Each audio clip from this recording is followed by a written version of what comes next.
innallaha yuhibbut tawwabina ya wa yuhibbul mutatahhirin. Innallaha yuhibbut tawwabin. Sungguh Allah mencintai orang yang terus-menerus bertaubat. Tawab itu terus memperbaiki, terus memperbaiki. Ini menunjukkan kesan bahwa dalam perjuangan hidup itu nggak ada yang sempurna. Ya, kita berucap tuh. Saya aja berucap nih, bicara. Pasti ada salah bicaranya. Pasti itu. Nggak mungkin orang berucap benar terus tuh. Pasti ada salahnya. Ya, entah salah dalam menyampaikan mungkin apakah ayatnya, ataukah hadisnya, atau salah bicara sesuatu yang tidak pantas dikeluarkan, itu mungkin terjadi. Nah, sepanjang manusia ketika sadar, kadang Allah ingatkan lewat orang-orang sekitaran, ya, kalimatnya nggak enak untuk didengar, tidak pantas untuk diucapkan, kalimat yang kurang bagus. Sadar kita itu, kita perbaiki. Ya, saat memperbaiki itu dilakukan karena Allah berikan petunjuk itu, cinta Allah turun. Maka terjagalah lisan itu. Nah, bukti cinta itu kemudian kita dapati, kita punya kekuatan untuk menjaga kemudian apa yang pernah salah itu menjadi lebih soleh, lebih baik. Gitu. Ya, sama sampai ke ujung kaki, ke tangan, ke kaki. Nggak ada yang selamanya itu baik. Ya, teman-teman yang di rumah tangga, kita bawa babnya ke rumah tangga. Apakah akan mendapati selama suami sempurna? Ya, apakah istri akan mendapati selamanya suami itu sempurna? Mustahil. Pasti ada salahnya. Sepanjang dia manusia, pasti ada salahnya. Istri juga begitu, nggak akan selamanya baik, pasti ada salahnya di situ. Ya, karena itulah kemudian ketika menemukan hal-hal yang seperti itu, maka cari jalan untuk menyempurnakannya. Maka cinta Allah diturunkan. Saat cinta itu turun, itulah yang didapatkan samara. Ya, sakinah, mawaddah dan rahmah. Ya, konsep yang tadi di rumah tangga ditarik ketemu Quran surah keempat, An-Nisa ayat 19. Ya kan? Fa in karihtumuhunna fa 'asa an takrahu syai'a wa yaj'alallahu fihi khairan katsira. Lihat di ujungnya. Kalau engkau mendapati pasanganmu itu ada sesuatu yang kurang dan engkau nggak suka itu, ya, jangan marah dulu. Ya, diam dulu, gitu kan? Tenang, supaya lebih jernih dalam berpikir. Setelah itu engkau kaji. Oh, engkau temukan. Disitulah ketika engkau ketemukan kekurangan di pasanganmu, itulah hikmahnya Allah kirimkan engkau untuk menyempurnakannya. Ya kan? Jelas ya? Baik, ini gambarannya teman-teman sekalian. Baik. Nah, ini sesuatu yang sangat mahal. Nah, ketika ini diambil, ada pahala. Nah, jadi konsep pahala itu jangan digambarkan kepada perbuatan ma'ruf saja. Ya, hal-hal yang positif, yang sholat, yang puasa, yang zakat, ngaji Quran, tapi meninggalkan maksiat pun itu ada pahalanya. Meninggalkan salah untuk mengambil soleh itu ada pahalanya. Dan menariknya, itu masuk dalam perbuatan hasanah juga. Ya, jadi hasanah itu sifat baik yang punya nilai pahala, ya kan? Sifat baik yang punya nilai pahala itu dibagi dua. Ada yang sifatnya amar ma'ruf, ada yang sifatnya nahi mungkar. Ya, ketika Anda sholat itu amar ma'ruf. Ketika Anda meninggalkan maksiat itu nahi mungkar. Ya, contoh misalnya kan ada orang berbuat salah nih. Ketika berbuat salah dia pengen taubat, datang ke Nabi sallallahu alaihi wasallam. Saat akan tiba waktunya salat, maka Nabi tahan dulu, kita salat dulu. Begitu salat, dia datang lagi mengkonfirmasi. Nabi katakan taubatmu sudah diterima, engkau tadi salat. Ya, ketika dia salat itu sedang memanjatkan permohonan taubatnya. Ya, itu diterima, dikonfirmasikan oleh Allah dengan turunnya Quran surah ke-11 Hud ayat 114. Aqimis salata tarafain nahar wa zulafan minal lail innal hasanati yudhibnas sayyiat. Tuh. So perbuatannya sayyi, sifatnya jamaknya sayyiat. Ya. Ketika Allah turunkan kata hasanah di situ, Allah katakan perbuatan baik itu yang merubah seseorang dari salah menjadi pribadi lebih soleh, itu melahirkan hasanah, itu ada pahalanya dan menggugurkan dosa-dosanya. Anda bayangkan nggak dengan taubat itu, salahnya gugur, dosanya gugur, terus tetap dapat pahala di situ, pahala datang. Ya, berapa nilai pahalanya? 10. Oke, 10. Dari mana konfirmasinya? Quran surah yang ke-6 ayat 160. Man jaa bil hasanati falahu asyru amsalihha. Siapa mempraktikkan, mengerjakan satu perbuatan baik yang punya nilai kebaikan di sisi Allah, dia dapat 10 pahalanya. Ini perhatikan, ini bukan ilmu tak-atik ya, tapi begitu kuatnya kesesuaian dengan lafaz-lafaz dan penempatan ayat-ayat Al-Quran. Jadi kita itu saat meninggalkan perbuatan buruk, untuk membedakan fitrah manusia kita dengan setan, Allah berikan 10 poin kebaikan.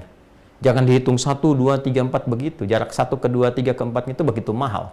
Analoginya kita ke masjid saja baru nyampe udah 25. Jarak 1 ke 2-nya 500 tahun.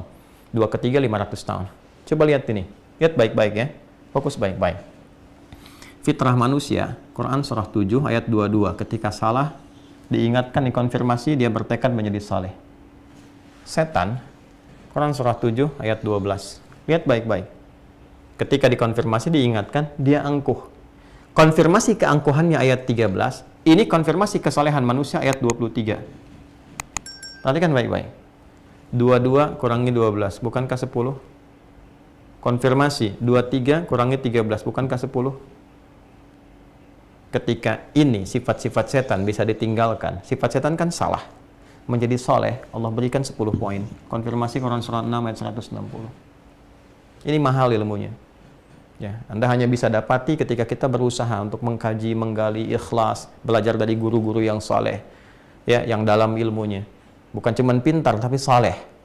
Kita akan merasakan kenikmatan Allah yang sangat luar biasa. Betapa Allah sayang dengan kita. Ya, betapa Allah sayang dengan kita. Kalau sudah paham ini, baru kita belajar kalimatnya. Ngerti dulu ini.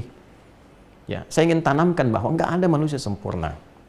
Tolong sampaikan, ya, atau tebarkan apa yang saya sampaikan di malam hari ini, risalah yang kita ajarkan dari Quran kepada setiap insan beriman, ya, para pelaku maksiat, atau bahkan mudah-mudahan ceramah saya ini sampai ke lapas-lapas dan sebagainya. Anda yang terjebak dalam kesalahan, yang sekarang Allah isolasi supaya menjadi lebih baik, makanya di lapas ada masjid, kadang-kadang datang ustadznya dan sebagainya. Saking sayangnya Allah diberikan jalan untuk kembali, kurang apa lagi gitu kan. Anda yang berada di luar, yang mungkin masih Allah beri kesempatan untuk bertobat, memperbaiki, tidak ditampakkan aibnya di hadapan banyak orang. Saking sayangnya Allah kepada kita. Kurang apa lagi? Kan? Nah, ditanamkanlah kepada diri kita ada kesadaran. Setiap kita, setiap manusia pasti ada salahnya. Nggak ada yang sempurna. Dan sebaik-baiknya orang salah itu adalah orang yang mau bertobat untuk menjadi saleh. Allah aja masih memberi kesempatan. Itu kan? Dengan sifat sayangnya. Maka kita sebagai manusia mesti meneladani ini. Kita menebarkan nilai kebaikan ini supaya semua menjadi baik. Kan yang kita inginkan semua jadi baik. Ya. Maka ketika muncul dalam diri kita itu kesadaran-kesadaran bahwa kemarin mungkin pernah salah, kemarin mungkin pernah berbuat begini, cepat ambil peluang itu dan sadarilah pada saat itulah Allah sedang menanamkan cintanya. Betapa banyak wali-wali Allah Subhanahu wa taala, ya, orang-orang yang sangat dekat dengan Allah. Di banyak ayat tentang wali dalam Quran. Inna awliya Allahi la khawfun alaihim wa lahum yahzanun. Sungguh wali-wali Allah itu ditanamkan ke dalam jiwanya keyakinan yang kuat, kedekatan dengan Allah, sehingga kedekatannya luar biasa, nggak ada takut, nggak ada sedih, nggak ada gelisah, kecuali semuanya menyerahkan diri kepada Allah. Saking dekatnya dengan Allah Subhanahu wa taala. Banyak orang-orang dulu yang kemudian kita kenal dekat dengan Allah, ibadahnya, kebijaksanaannya, kemuliaannya, ada yang jadi ustadz, jadi penyampai hadis, jadi macam-macam, bahkan sejak era sahabat, kan era tabi'in, banyak sekali. Dan pada awalnya siapa mereka? Ialah orang-orang yang mampu belajar dari kesalahan yang pernah mereka perbuat. Banyak sekali. Ya. Ada ahli maksiat yang tadinya doyan, kemudian maksiat dengan musik, kemudian khamar dan sebagainya. Tiba-tiba ya lewat seorang sahabat hanya menyampaikan pesan saja. Kecil kalimatnya disampaikan dengan sungguh ketulusan, kemuliaan dan sebagainya. Menyadarkan bagaimana kalau engkau wafat dalam keadaan sedang begitu. Apa nggak malu ketemu Allah? Ya bahasa kitanya begitulah. Menghujam kepada jiwanya. Ya. Makanya ini penting bagi kita, para ulama itu, ya, termasuk juga ustadz-ustadz tuh yang dakwah-dakwah, ya, di masyarakat itu mesti menanamkan keikhlasan yang kuat. Kita harus berusaha itu. Ya, godaannya begitu banyak, materi, popularitas, macam-macam. Tapi kekuatan itu mesti ada, keikhlasan, supaya menghujam kalimatnya ke jiwa. Bukan cuma jadi konten gitu ya. Orang ingat itu, ingat, tapi tidak merubah hatinya. Ini problem. Ya, nah, ini kembali kepada kita semua. Banyak sekali. Ada yang tadinya pembegal, tiba-tiba belajar dari kesalahannya, dia tobat, diterima tobatnya oleh Allah, tiba-tiba jadi ahli hadis. Kan Jundub bin Junada, Abu Dzar Al-Ghifari, kita kenal sampai sekarang. Banyak sekali kisah inspiratif. Makanya penting kita merubah bacaan-bacaan kita sekarang itu lebih mengedukasi diri kita pribadi. Kenapa sih harus baca sesuatu yang nggak ada manfaatnya? Ya harus memviralkan hal-hal yang nggak penting gitu. Ya, saya juga heran sama media-media sekarang tuh. Ya, yang ditampilkan tuh yang jelek-jeleknya, yang isinya tuh nggak ada faidah, nggak ada manfaatnya. Itu kan nggak mengedukasi gitu, ya kan?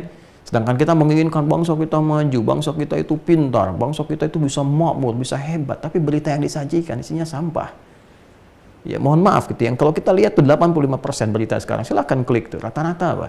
Ya, apakah perselingkuhan, apakah ini yang korupsi, ini pencurian, pembunuhan, terus kronologisnya diajarin lagi di situ tuh. Itu kan yang nggak perlu gitu. Mohon izin ya teman-teman, kita rasanya kenapa media itu semakin meningkatkan konten yang seperti itu, karena ada peminatnya. Nah, inilah pentingnya kita edukasi sebagai umat Islam. Jauhi yang seperti itu. Ya, baca yang bagus-bagus. Dulu saya pikir era 90-an, 2000 awal itu buku-buku itu bagus-bagus sekali. Kisah-kisah inspiratif, kisah ini, kisah itu, bacaan-bacaan bagus. Itu yang perlu kita kumpulkan sehingga kita teredukasi dalam kebaikan.